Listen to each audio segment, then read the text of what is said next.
નમસ્તે મિત્રો, રોની રેસીપી વ્લોગમાં સ્વાગત છે તમારું। તો આજે આપણી રેસીપીમાં આપણે એક નવી મીઠાઈ જે ઘરમાં પડી હોય એ જ વસ્તુથી આપણે સરસ એવી મીઠાઈ બનાવીશું અને સરસ એવી થશે અને મસ્ત એવી મીઠાઈ તૈયાર થશે। ઘરમાં પડેલી જ વસ્તુથી આપણે સરસ એવી મસ્ત મીઠાઈ બનાવીશું। તો ચલો આપણે મીઠાઈ બનાવવાનું સ્ટાર્ટ કરીએ। એ પહેલા જો તમે ચેનલમાં નવા હોય મિત્રો તો ચેનલને સબસ્ક્રાઇબ કરી દેજો અને વિડીયો ગમે તો લાઈક શેર કરજો। અને તો ચલો હવે આપણે સ્ટાર્ટ કરીએ। તો અહીંયા આપણે મસ્ત મજાની મીઠાઈ બનાવવા માટે અડધો કપ જેટલું ઘી લઈ લીધું છે। ઘીને આપણે સરખું એવું મેલ્ટ થવા દઈશું। એકદમ જોરદાર અને મસ્ત મીઠાઈ બનીને તૈયાર થશે। તો આપણું ઘી મેલ્ટ થઈ ગયું છે। તો આપણે 1 કપ જેટલી સોજી લીધી છે। સોજી મેં ઝીણી લીધી છે। તો તમે ઘરમાં મોટી સોજી હોય તો એને ક્રશ કરીને થોડી નાની કરી શકો છો। તો આપણે ધીમા ગેસે આને થોડી વાર 2 થી 3 મિનિટ માટે થોડી એવી શેકી લેશું સોજીને। એકદમ મસ્ત મીઠાઈ બનીને તૈયાર થાય છે। અને આપણે દિવાળી કે કંઈ પ્રસંગ હોય, કોઈ મહેમાન આવવાનું હોય તો મસ્ત મજાની મીઠાઈ બનીને તૈયાર થઈ જાય છે ઘરમાં રહેલી વસ્તુથી। તો એકદમ ટેસ્ટી અને સરસ એવી આપણે મીઠાઈ બનાવીશું આજે। તો આપણી સોજી મસ્ત એવી થોડી વારમાં ફૂલી ગઈ છે તેલમાં। 2 થી 3 મિનિટ સુધી આપણે કરી છે ઘીમાં, આપણે ઘીમાં મસ્ત એવી ફૂલી ગઈ છે। તો આપણે 1/4 ભાગનો ચણાનો લોટ લઈ લીધો છે, તો એને આપણે એડ કરી દઈશું। તો સરસ એવી બનીને મીઠાઈ આ તૈયાર થાય છે ચણાના લોટ સાથે અને સોજી સાથે। તો સરસ એવું એનું બાઇન્ડિંગ પણ આવી જાય છે। અને ઝીણો લોટ લેવાનો છે ચણાનો, સોજી કકરો છે એટલે ચણાનો લોટ ઝીણો લેવાનો છે। અને આપણું સિમ્પલ બેઝિક માપ છે આમાં કે અડધો કપ કે વાડકી હોય તમારે કોઈ પણ સેટ કરી લેવાની। તો અડધો કપ ઘી અને 1 વાડકી સોજી અને એના 1/4 ભાગનો ચણાનો લોટ। તો એ રીતે આપણું સિમ્પલ માપ તૈયાર થઈ જશે। હવે આને આપણે એકદમ ગોલ્ડન બદામી કલર નહીં થાય ત્યાં સુધી આપણે આને તળવી લઈશું। જો આપણે જોઈ રહ્યા છે મિત્રો, સરસ એવો આપણો મસ્ત એવો સોજી અને ચણાનો લોટ ફૂલી ગયો છે અને મસ્ત મજાનું એકદમ સરસ એવો એમાં એકદમ કણી પડવા લાગી છે। એકદમ સરસ એવી જોરદાર મીઠાઈ આ તૈયાર થશે અને ઘરે આસાનીથી આપણે બનાવી શકીએ છીએ। કંઈક ગળ્યું ઉનાળામાં ખાવાનું મન થાય કે અને ઝટપટ પણ બની જાય અને બહાર કંઈ લેવા પણ વસ્તુ ના જવી પડે, ઘરની વસ્તુમાંથી જ બની જાય છે આ મીઠાઈ, ઘરમાં પડી હોય એ જ વસ્તુથી।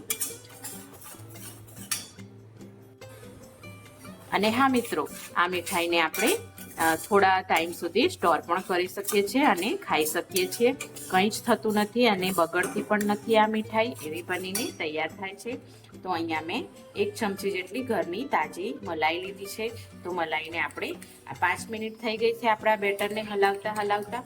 તો આપણે મલાઈને 5 મિનિટ પછી અંદર એડ કરી દઈશું અને સરસ રીતે મિક્સ થઈ જશે। તમને એવું લાગશે કે મલાઈ નાખ્યા પછી તો બહુ ટાઈમ સુધી રહી ના શકે, પણ એવું નથી મિત્રો।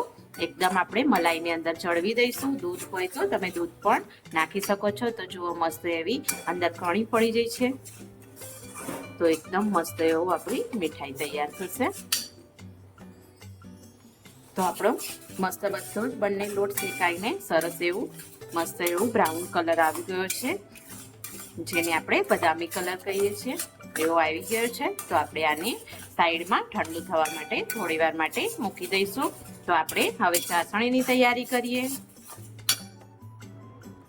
તો આપણે અહીંયા 1 કપ જેટલી ખાંડ લઈ લઈશું। કપની સામે આપણે અડધા કપ જેટલું પાણી એડ કરીશું। તો આપણી ચાસણી છે 1 તારની બનાવવાની રહેશે। તો સરખું એવું મિક્સ કરી દઈશું। તો આપણે જોઈએ તો આપણી ખાંડ મસ્ત એવી મેલ્ટ પણ થઈ ગઈ છે અંદર, અને આપણે જોઈએ તો ચાસણી આપણી બનીને તૈયાર થઈ છે કે નહીં 1 તારની એ ચેક કરી લેવાનું રહેશે। તો આપણે જો આ રીતે આપણે ચાસણી ચેક કરવાની રહેશે। થોડો તાર બંધાય છે પણ આપણે આ તાર જોઈએ ત્યાં સુધીમાં આપણી ચાસણી પરફેક્ટ તૈયાર થઈ જશે. જો એકદમ તાર બંધાય છે તો આપણે હવે ગેસને બંધ કરી દઈશું. તો અહીંયા આપણે ચાસણીને એડ કરી દઈશું.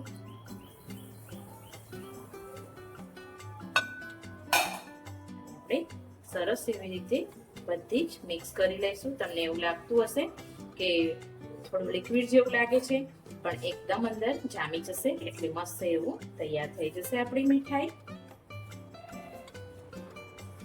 આમાં તમારે ઇલાયચી પાવડર તમે એડ કરી શકો છો.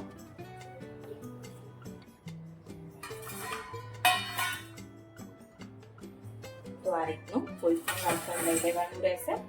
એમાં બધું જ આપણું જે બેટર આપણે બનાવ્યું હતું મીઠાઈનું એ બધું જ એડ કરી દેશું.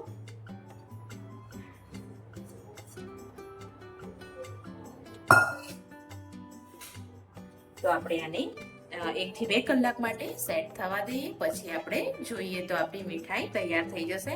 આપણે હવે કાજુ અને બદામ થોડા એવા સ્પ્રિંકલ કરી લેશું. તો અહીંયા આપણે મસ્ત મજાની મીઠાઈ બનીને તૈયાર થઈ ગઈ છે. તો આપણે આને થોડી વાર રેસ્ટ આપીશું. પછી આપણે આને કટ કરીશું. મેં થોડા મગજતરીના બીજ લીધા છે. ગરમી છે એના કારણે મગજતરીના બીજ છે જે તાસીરમાં ઠંડા હોય છે. અને મેં થોડી ખસખસ નાખી છે અને પિસ્તા એડ કર્યા છે. તો આ રીતે તમે કંઈ પણ કાજુ બદામ કે કોઈ પણ વસ્તુથી તમે ગાર્નિશ કરી શકો છો.